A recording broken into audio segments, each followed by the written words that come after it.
नमस्कार, मैं हूं आशीष अग्रवाल और आप देख रहे हैं एएनबी न्यूज पर उत्तराखंड का महासंग्राम। उत्तराखंड में वन विभाग की जमीन पर अतिक्रमण के खिलाफ सवा महीने की ताबड़तोड़ कार्रवाई के बाद वन विभाग की जेसीबी पर ब्रेक लग गया।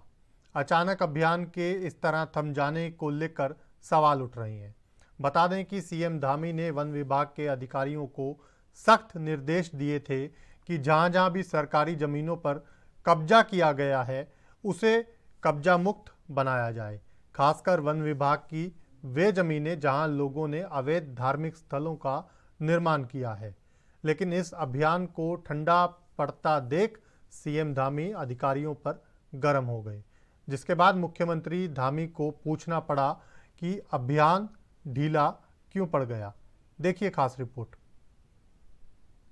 उत्तराखंड में धामी सरकार लगातार अवैध अतिक्रमण पर प्रहार कर रही है। दरअसल सीएम धामी ने वन विभाग के अधिकारियों को सख्त निर्देश दिए थे कि जहां जहां भी सरकारी जमीनों पर कब्जा किया गया है उसे कब्जा मुक्त बनाया जाए। खासकर वन विभाग की वह जमीनें जहां लोगों ने अवैध धार्मिक स्थलों का निर्माण किया है। लेकिन इस अभियान को ठंडा पड़ा देख सीएम धामी अधिकारियों पर गर्म हो गए। अभियान के ढीला पड़ते ही मुख्यमंत्री पुष्कर सिंह धामी को पूछना पड़ा कि अभियान क्यों ढीला पड़ गया। सीएम की यह बात सुनते ही वन विभाग के अधिकारी हरकत में आ गए, जिसके बाद इस अभियान को लेकर फिर से एक बैठक बुलाई गई। अभी जो यहाँ उत्तराखंड वन विभाग के जो सांख्यिकी के जो आंकड़े हैं उसके अनुसार अभी तक 11,814 हेक्टेयर वन क्षेत्र वन भूमि से अतिक्रमित है यहाँ पे। और ये अभियान जब से चला है माननीय मुख्यमंत्री के निर्देशों के क्रम में ये वन भूमि अतिक्रमण जो हो रहा है यहाँ पे वो पुराना अतिक्रमण उसको हटाने का जो अभियान चल रहा है, इसमें वर्तमान तक 2508 हेक्टेयर वन क्षेत्र में से जो है अतिक्रमण हटा दिया गया है। तो अभी आगे भी अभियान चलता रहेगा। जो नदियाँ हैं हमारी नदियों के किनारे जो वन भूमि पर अतिक्रमण हुआ है उसको भी हटाने का प्रयास किया जा रहा है। साथ ही में ऐसे अतिक्रमण जो हाल फिलहाल में हुए 2009 के बाद हुए हैं उसके ऊपर भी जो है अभी समीक्षा बैठक आयोजित करके रणनीति बनी। मुख्य रूप से जो मानसून का जो सीज़न होता है इसमें जो हमारे फील्ड ऑफिसर्स होते हैं वो हरेला और जो वृक्षारोपण की गतिविधि है उसमें भी लगे रहते हैं। साथ ही में कुछ आपदा के ऐसे कार्य हो गए तो उसके कारण थोड़ा सा ये ऑपरेशन स्लो हुआ है। लेकिन इसी दौरान जो है बाकी जो सर्वे सीमांकन और जो कोर्ट्स केस संबंधित जो वन भूमि से अतिक्रमण संबंधित जो केसेस थे उसकी समीक्षा की गई है। और साथ ही में हमारे जो विभागीय मुखिया है उनके द्वारा भी इसके ऊपर समीक्षा बैठक आयोजित की जा रही है। तो उसमें संबंधित जो सक्षम अधिकारी है उनको वन भूमि अतिक्रमण हटाने के लिए जो है गति लाने के लिए और जो नियमानुसार भारतीय वन अधिनियम के अंतर्गत कार्रवाई करने के लिए एक समीक्षा बैठक आयोजित की जाए। बता दें कि अधिकारियों ने अतिक्रमण हटाओ अभियान को तेज करने के लिए 22 और 23 अगस्त को सर्कलवार समीक्षा बैठक बुलाई है। इसमें आगे की रणनीति तय की जाएगी। एएनबी न्यूज के लिए देहरादून से तारिक अंसारी की रिपोर्ट।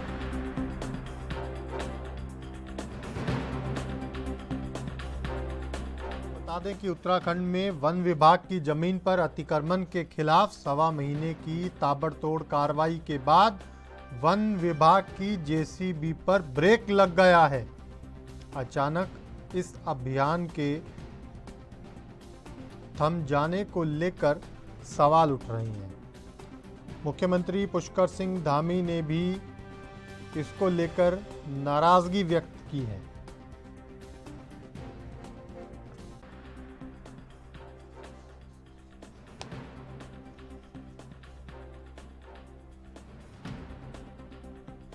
आपको बता दें कि उत्तराखंड में वन विभाग की जमीन पर अतिक्रमण के खिलाफ सवा महीने की ताबड़तोड़ कार्रवाई के बाद वन विभाग की जेसीबी पर ब्रेक लग गया। अचानक अभियान के इस तरह थम जाने को लेकर सवाल उठ रहे हैं। अभियान को ठंडा पड़ा देख सीएम धामी अधिकारियों पर गर्म हो गए, जिसके बाद मुख्यमंत्री को पूछना पड़ा कि आखिर अभियान ढीला क्यों पड़ गया। और मुख्यमंत्री के द्वारा ये सवाल पूछे जाने के बाद अब एक बार फिर वन विभाग हरकत में नजर आ रहा है। और बैठक बुलाई गई है। लेकिन बड़ा सवाल ये है कि उत्तराखंड में जहां अवैध अतिक्रमण एक बड़ा मुद्दा बना हुआ है, इस मुद्दे पर संबंधित विभाग के अधिकारी क्या ढुलमुल रवैया अपना रहे हैं या फिर किन्हीं और कारणों के चलते इस अभियान को ठंडे बस्ते में डाल दिया गया, ये अपने आप में बड़ा सवाल है। विपक्ष भी कई तरह के सवाल खड़े कर रहा है, लेकिन मुख्यमंत्री इस पूरे मामले को लेकर कहीं ना कहीं अधिकारियों से सवाल और जवाब तलब करते हुए नजर आए। मुख्यमंत्री ने वन विभाग के अधिकारियों से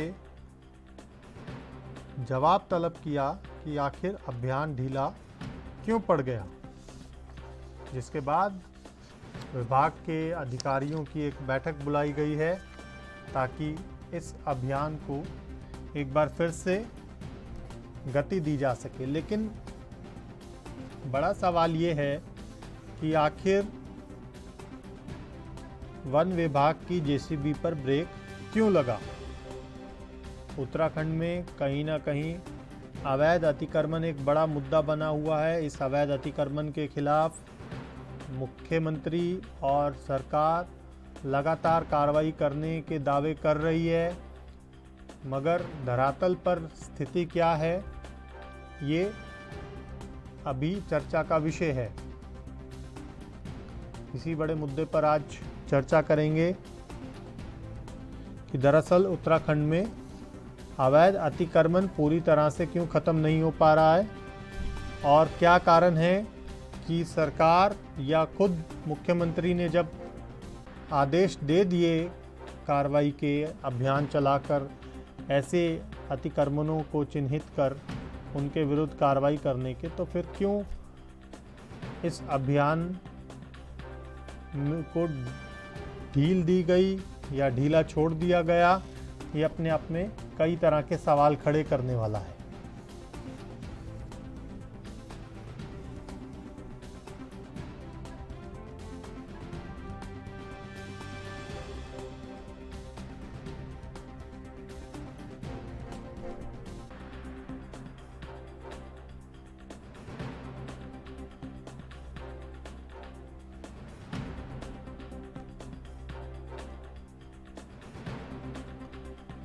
आपको लगातार बता रहे हैं कि उत्तराखंड में वन विभाग की जमीन पर अतिक्रमण के खिलाफ 1.25 महीने की ताबड़तोड़ कार्रवाई के बाद वन विभाग की जेसीबी पर ब्रेक लग गया।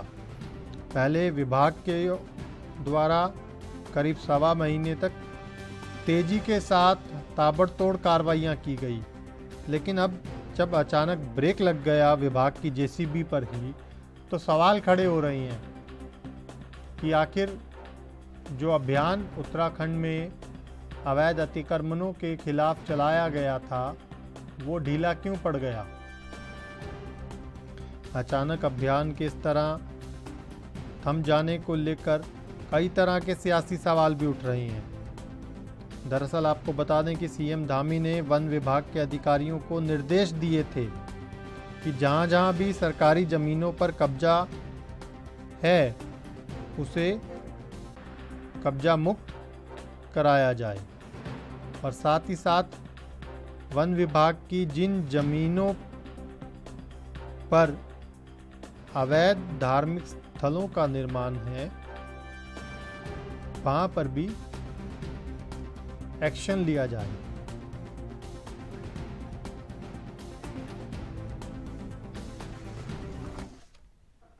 फिलहाल एक छोटा सा ब्रेक, जल्द लौट रही हैं।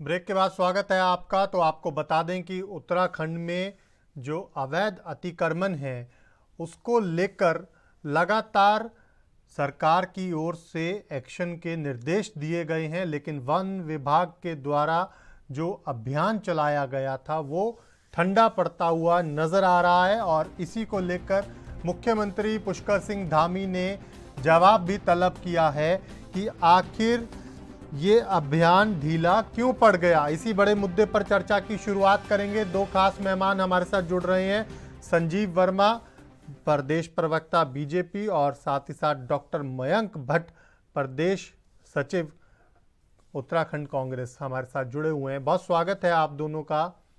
आपके पास आऊँगा मैं वर्मा जी।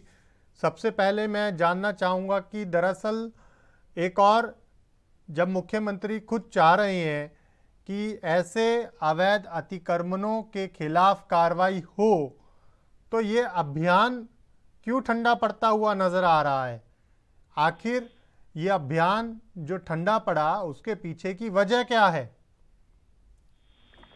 आशीष जी, देखिए, मैं पहले आपसे बताना चाहता हूं, अतिक्रमण पर कड़ा प्रहार माननीय मुख्यमंत्री श्री पुष्कर सिंह धामी जी के द्वारा एक कठोर कदम उठाया गया था, और जिसमें पूर्ववर्ती कांग्रेस की सरकारों के समय में जो विष बेल के तौर पर अतिक्रमण पूरे हमारे वन विभाग के क्षेत्रों हो, चाहे नदी के किनारे हो, चाहे अन्य स्थान हो, इन्होंने मात्र वोट बैंक की नीति के चलते और तुष्टीकरण की नीति के चलते इन्होंने इतने बड़े पैमाने पर जो अतिक्रमण करवाया उसको समूल नष्ट करने की दिशा में और पूरी तरह से नेस्तनाबूद करने की दिशा में माननीय मुख्यमंत्री जी का जो एक ये महत्वपूर्ण कदम है, इसमें बहुत तेजी के साथ कार्यवाही हुई।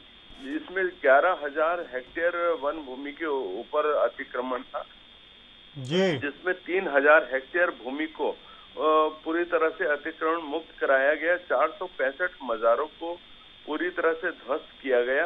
और यह जो कार्यक्रम है, अभी क्योंकि बरसात का मौसम इस समय चल रहा है, आप जानते हैं उत्तराखंड सहित तमाम उत्तर भारत में इस समय हम लोग आपदा से रूबरू हो रहे हैं, और हमारी प्राथमिकता है कि आपदा से पहले अपने नागरिकों का जान माल की रक्षा की जाए, और पूरा का पूरा हमारा जो सरकारी अमला है वो अपने नागरिकों की जान माल की रक्षा के लिए आपदा से लड़ने के दिशा में हम लोग, हमारे कर्मचारी मैक्सिमम लगे हुए हैं। और अभी जैसे ही बरसात का मौसम अब धीरे धीरे थोड़ा ठंडा पड़ने लगा है, और माननीय मुख्यमंत्री जी के द्वारा वन विभाग के जितने भी आला अधिकारी हैं उनकी सर्कल वाइज दोबारा से मीटिंग ली गई है, और उनको कड़े निर्देश दिए गए हैं कि यह अभियान कतई ठंडा नहीं पड़ना चाहिए। और इसमें जिस प्रकार से आरंभ में जिस रणनीति के तहत हम लोगों ने कार्यवाही करी, उसी तेजी के साथ इसके ऊपर दोबारा से कार्यवाही की जाए, और पूरी तरह से जो भी अतिक्रमण है उसको पूरी तरह नष्ट किया जाए। और जिस प्रकार से देखिए, आप कुकर मुद्दों की तरह मज़ारें उग आई थी, चाहे वन क्षेत्र हो, चाहे आप देखिए जहाँ जहाँ जो महत्वपूर्ण और बड़े संवेदनशील स्थान हैं, चाहे रेलवे स्टेशन हो, बस स्टैंड हो, रक्षा संस्थान हो, और तो और कुछ ऐसे भी स्थान हैं जहां मंदिर और अन्य इस तरह के जो धार्मिक स्थल हैं उनके आसपास भी मज़ारें बना देना एक बहुत सोची समझी रणनीति के तहत ये सब कुछ चल रहा था। और देवभूमि की डेमोग्राफी चेंज करने की दिशा में ये एक बहुत बड़ी एक साजिश के रूप में हम इसको देखते हैं। और इस साजिश में जो भी व्यक्ति लगे हैं, जो भी ताकतें लगी हुई हैं, उन समस्त ताकतों को हम नेस्तनाबूद करके ही दम लेंगे। ठीक है, और ठीक है, मैं आऊंगा आपके पास। मयंक भट्ट साहब भी हमारे साथ जुड़े हुए हैं। मयंक जी, वर्मा जी तो कह रहे हैं कि एक बड़ी साजिश के रूप में वो कुछ परिस्थितियों को देख रहे हैं, लेकिन आप कैसे देख रहे हैं इसको? देखिए आशीष जी, आज जी ये मैं समझता हूँ कि दूसरी या तीसरी बार आपने इस संवेदनशील विषय पर आज ये डिबेट आप करवा रहे हैं। जी इसके लिए बहुत बहुत आभार आपका अतिक्रमण के मुद्दे पर। देखिए, जब पहली बार इस विषय पर डिबेट हुई थी तो हमने उसी समय ये कहा था कि कांग्रेस पार्टी का अतिक्रमण को लेकर ये स्टैंड है, ये सोचना है कि अतिक्रमण होता है, गलत तो हम गलत कहेंगे, और इसमें अतिक्रमण को हटाने के लिए जो भी एक निश्चित प्रक्रिया सरकारी तंत्र में तय है तो उस प्रक्रिया के तहत अतिक्रमण को हटाया जाए। जी लेकिन अतिक्रमण को हटाते समय ये भी देखा जाए कि यदि कोई व्यक्ति जो आर्थिक रूप से बहुत निर्धन है, गरीब है, जो रोज कमा के खाता है, और जी उसने अपने अपने परिवार को एक छत मुहैया कराने के लिए 400-500 स्क्वायर फीट जमीन, 40-50 गज जमीन में टीन की छप्पर डाल के अगर कहीं वो रह रहा है तो उसको हटाने से पहले, रातों रात हटाने से पहले, मानवीय आधार पर जो सरकार का मुख्य उद्देश्य होता है, काम होता है कि भाई जनता की भलाई, तो उसका कहीं ना कहीं उसकी वैकल्पिक व्यवस्था होनी चाहिए। देखिए, आखिर जो भी प्रदेश में जो भी व्यक्ति, चाहे वो अपनी निजी जमीन को क्रय करके रह रहा है, चाहे सरकारी जमीन पर वो मजबूरी वश अपनी छप्पर डाल के रह रहा, वो है जी तो इस देश का नागरिक है ना, चाहे वो किसी भी जाति, धर्म, वर्ग, किसी भी क्षेत्र से आता हो। और सरकार का कोई भी कार्य या सरकार के किसी भी कदम के पीछे एक मानवीय आधार होना चाहिए। तो हमारा केवल इतना कहना है कि जो गरीब वर्ग है उसके ऊपर से छत हटाने से पहले उसकी कुछ वैकल्पिक व्यवस्था सरकार कर दे तो बाकी ठीक है, जो चीज नियमितीकरण हो रहा है वो ठीक है। लेकिन देखिए, एक चीज और है कि भारतीय जनता पार्टी अपने हर कदम के पीछे, अपने हर जो प्रयास के पीछे केवल एक चीज का संदेश देना चाहती है कि डेमोग्राफी जो चेंज हो रही है, डेमोग्राफी बदल रही है, और उस सब चीजों के पीछे जो होता है एक राजनीतिक उद्देश्य होता है। भाई, जनता ने आपको जो है इतना जबरदस्त बहुमत दे रखा है, केंद्र में, प्रदेश में, निकायों में, पंचायतों में। ऐसे समय पर अगर आप अपनी कोई भी अगर ठोस नीति लागू करते हैं तो उसमें कोई रोका टोकी करने वाला आपका कोई आपका सहयोगी दल नहीं है। तो आपके पास तो काम करने का मौका है और आप खुल के काम करिए, जी हर वर्ग को संतुष्ट करिए। भाई, रोजगार के मसले पर, महंगाई के मसले पर, है ना, स्वास्थ्य शिक्षा के मसले पर, और जो है महिला सुरक्षा के मसले पर। तो आज देखिए, ये सारे मसले जो हैं ये गौण हो चुके हैं। सरकार इन सभी मुद्दों को ढकने का ही हमेशा प्रयास करती है। और देखिए, इन सब मुद्दों को लेकर आज इस प्रदेश का आम जनमानस जो है वो सड़कों पर है। आखिर मैं आपको अभी पिछले 2-3 दिनों की बात बताता हूँ जी कि कुमाऊं मंडल का मुख्य द्वार हल्द्वानी शहर है, और यहाँ पे कल जो है कम से कम 2000 किसान जो है वो सड़कों पर थे, केवल इस वजह से कि सरकार ने कुछ ऐसे नियम लागू कर दिए कि सरकार, जो किसान है उसका अपनी जमीन पर अधिकार जो है वो कम हो गया है, वो अपनी जमीन को जो है किसी भी तरीके से उसका उपयोग नहीं कर सकता है। तो इसको लेकर 2000 कल किसान सड़कों पर थे हल्द्वानी शहर में, और प्रशासन ने उनको जो है प्रदर्शन करने की अनुमति भी नहीं दी। लेकिन ये सब चीजें जो है, सरकार इन सब चीजों को लेकर जो है इसमें पर्दा डालने की भूमिका निभाती है। तो देखिए, ये सब चीजें अच्छी नहीं है।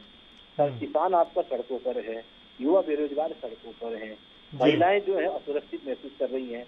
विद्युत कटौती का आज ये आलम है कि 24 घंटे में से किसी भी क्षेत्र में आप चले जाइए उत्तराखंड के, केवल 12 घंटे बिजली आ रही है और 12 घंटे कटौती हो रही है, जबकि कांग्रेस की सरकार के समय विद्युत कटौती नहीं के बराबर होती थी। तो ये सब सरकार का प्रबंधन होता था कांग्रेस सरकार में। आज विद्युत कटौती की जबरदस्त हो रही है, जबकि केंद्र में और राज्य में दोनों इनकी सरकारें हैं।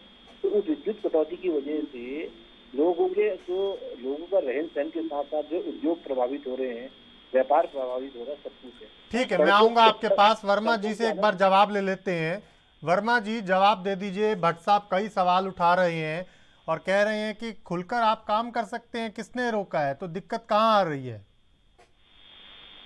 आशीष जी, देखिए, सरकार तो खुल के ही काम कर रही है, और मैं सोचता हूँ कांग्रेस पार्टी हो चाहे अन्य कोई भी विपक्षी दल हो, ये उत्तराखंड आप सबका है, हम सबका है, और इसकी उन्नति तरक्की के लिए हम सबको एक पॉजिटिव सोच रखनी चाहिए। आपके कि भाई यदि कोई पॉजिटिव सोच होती है तो वैसे तो कांग्रेस की संवेदनशीलता पूरी तरह से समाप्त हो चुकी है, लेकिन यदि फिर भी कुछ संवेदना आपके अंदर यदि बची हो तो आपको उत्तराखंड की उन्नति तरक्की के लिए कुछ पॉजिटिव विचार देने चाहिए और जिससे उत्तराखंड का विकास हो, उत्तराखंड आत्मनिर्भर बने, उत्तराखंड पूरी तरह से अतिक्रमण मुक्त हो। और जिस प्रकार से अजीत जी देखिए, हमारी सरकार के द्वारा, माननीय मुख्यमंत्री जी के द्वारा पूरी तरह से उत्तराखंड को अतिक्रमण मुक्त करने की दिशा में एक बहुत महत्वपूर्ण कदम उठाया गया है, जहां कैबिनेट में इस तरह का एक बिल लेके आया गया है जिसको अतिक्रमण विरोधी कानून की दिशा में हम लोग आगे बढ़ रहे हैं और बहुत ही जल्दी अतिक्रमण के ऊपर हम लोग एक कानून लाने जा रहे हैं, जिसमें जो भी व्यक्ति चाहे सरकारी भूमि हो, वन भूमि हो, नदी की भूमि हो, चाहे अन्य कोई भी भूमि हो, जहाँ भी जो भी व्यक्ति अतिक्रमण करेगा उसको 10 साल तक की ठीक है, कानून बनाने जा रही है सरकार। मयंक भट्ट जी से एक बार इसके ऊपर प्रतिक्रिया ले लेते हैं। भट्ट साहब, कैसे देखती है कांग्रेस? बीजेपी तो कह रही है कि उनकी सरकार कानून बनाने जा रही है इस मुद्दे पर।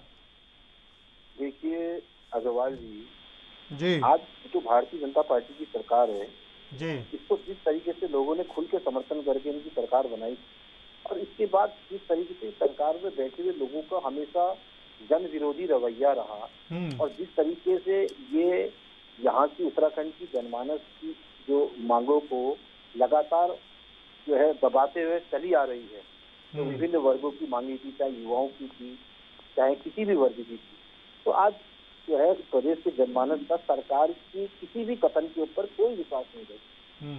ये आज कहते हैं कि हम अतिक्रमण के खिलाफ कानून बनाएंगे, तो देखिए ये अतिक्रमण के खिलाफ कानून बनाए ना बनाए, लेकिन आज अतिक्रमण के नाम पर जिस तरीके से जो गरीब वर्ग है, जो गरीब आदमी है, जिसको सरकार के सहारे की सबसे ज्यादा जरूरत होती है, ये आज उसका उत्पीड़न कर रहे हैं।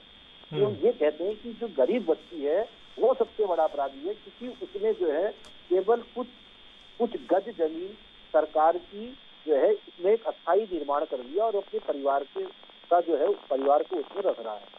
तो सरकार की नजर में वो गरीब व्यक्ति सबसे बड़ा अपराधी है कि रातों रात उसके सर से छत छीनने का काम कर रहा है। तो जो सरकार इतनी क्रूर नीयत गरीबों के लिए रखती है, तो आप उस सरकार से उम्मीद कर सकते हैं कि वो कोई ऐसा कानून बनाएंगे जिसके पीछे जो आधार हो वो गरीबों का हित हो, गरीबों की भलाई हो। तो देखिए कोई भी कानून बनाए, वो कानून जो है उद्योगपतियों के लिए होगा, वो कानून जो है इस प्रदेश के, इस देश के जो धनाढ़ लोगों के लिए होगा, उनकी भलाई के लिए होगा और जिसके लिए सरकार जानी जाती है। मैं आपको आज एक छोटा सा उदाहरण दे रहा हूँ, आज जरूर सुनिएगा। कोविड-19 के बाद अगर आप देखेंगे, अगर आप एक सर्वेक्षण करेंगे, तो जो बैंकों में सबसे ज्यादा जो दबाव पड़ा बैंकों से, वो गरीब आदमी से जो लोन की वापसी के लिए पड़ा। ठीक है, जो सरकारी पैसा वापिस होना चाहिए, लेकिन जो अमीर जो धनाढ़ लोग हैं वो आज पैसे लेके विदेशों में बैठे हैं, तो उनके लिए जो है सरकार पॉलिसी बना रही है कि वन टाइम सेटलमेंट करिए और आप वापिस आ जाइए। तो देखिए ये सरकार की नीति है कि कोई भी अगर इसकी नीति बनेगी तो उसके पीछे जो है धनाढ़ लोगों की भलाई छिपी होगी और जो गरीब निर्बल जिसको सबसे ज्यादा सरकार के सहारे की जरूरत होती है, उसके लिए क्रूरता छिपी होगी। तो ये सरकार की हकीकत है। किसी भी वर्ग को, किसी भी व्यक्ति को सरकार की किसी भी नीति पे, किसी भी प्रयास पर कोई विश्वास नहीं रहेगा। ये सरकार जो जनता का विश्वास खो चुकी है। ठीक है, सरकार कुल मिलाकर के जनता का विश्वास खो चुकी है, ये विपक्ष का कहना है। लेकिन वाकई में क्या स्थिति है ये देखने वाली बात होगी। फिलहाल एक छोटे से ब्रेक के लिए रुकना है, छोटा सा ब्रेक, जल्द लौट रहे हैं।